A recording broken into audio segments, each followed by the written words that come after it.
Hello, welcome back to my another mini blog. আজ অনেক দিন পর তোমাদের সাথে এরকম একটা মিনি ব্লগ শেয়ার করতে চলেছি।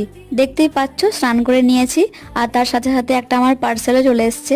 পার্সেলের মধ্যে ছিল একটা বডি লোশন। তারপর চলে আসি রান্নাঘরে। এখানে আমি ফুলকপি আর আলু ভাজা করছি মুড়ি খাওয়ার জন্য। এই শীতে ফুলকপি আলু ভাজা দিয়ে মুড়ি খেতে আমার বেশ লাগে। তো রোদের মধ্যে আমি বসে গিয়েছি মুড়ি নিয়ে। আর এদিকে দেখো সকলে উঠোনে বসে আছে এখন, কারণ ঘরের মধ্যে তো প্রচন্ড ঠান্ডা, তাই সকলে মিলে আমরা সারাক্ষণ উঠোনেই থাকি। আর এদিকে অনেক রকমের সবজি কেটে নিয়েছি রান্নার জন্য।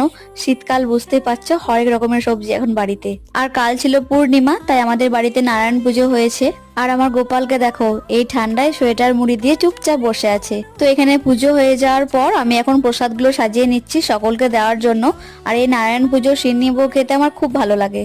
অনেকেই আবার ভাবছো এর তো সবই ভালো লাগে, কোনটা যে খারাপ লাগে কি জানি। তো যাই হোক, আজকের মতো এখানেই শেষ করছি। দেখা হচ্ছে আবার নেক্সট মিনি ব্লগে। টাটা।